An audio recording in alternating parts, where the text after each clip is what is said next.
আসসালামু আলাইকুম। এখানে আমি সুশি পিঠা বানালাম। তো আমি যে সহজভাবে সুশি পিঠা বানালাম আপনাদের সাথে সেটাই শেয়ার করতেছি। দেখুন আমি কীভাবে বানাই।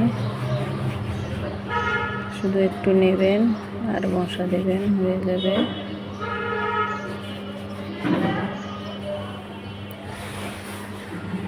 তো আমি এগুলো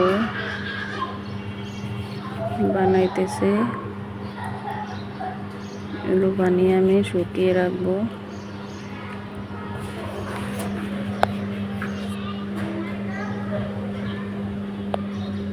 আপনারা অবশ্য বুঝতে পারছেন খুব সহজভাবে বানাইতেছে।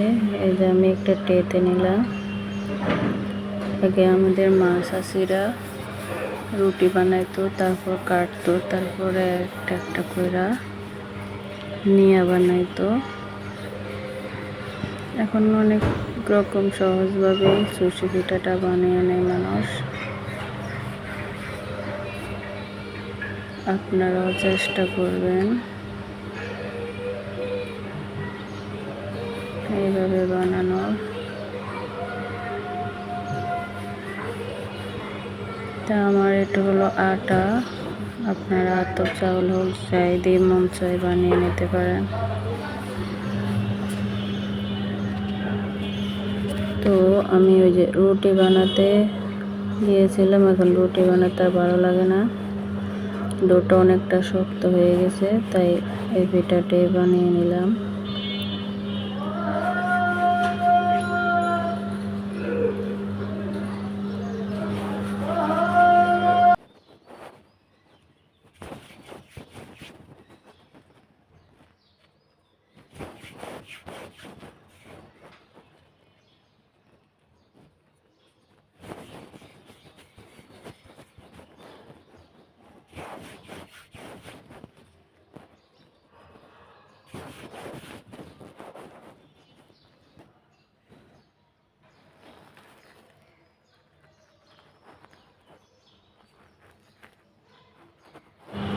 এই যে কেমন হয়েছে দেখুন।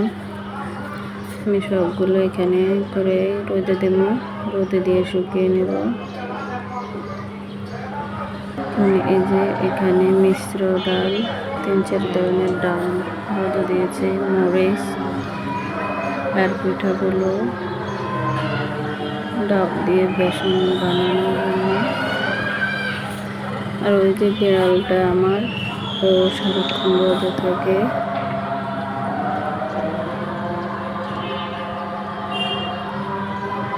আর এখানে করেও আমি এগুলো কাঁচা মরিচ থেকে যে লাল মরিচ পাওয়া যায় ওগুলো শুকোতে দিলাম।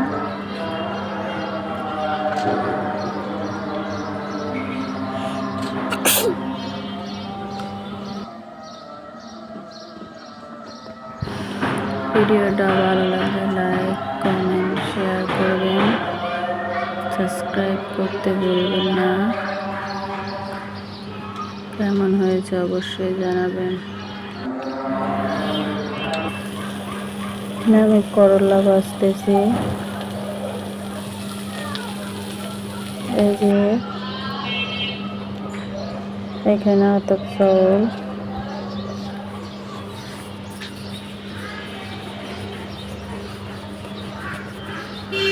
এখানে মরিচ। তো আমি পিঠাগুলো শুকিয়ে একটা বক্সে রেখে দেব। আর এখানে ডাউল 3 রকমের। এই জন্য পিঠাগুলো একদম শুকিয়ে গেছে দেখুন।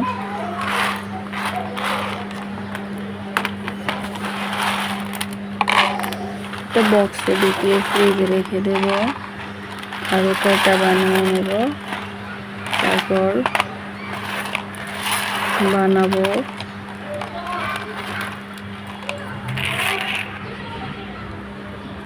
তো দেখুন এভাবে ঢাকনা দিয়ে রেখে দেবো। আল্লাহ হাফেজ।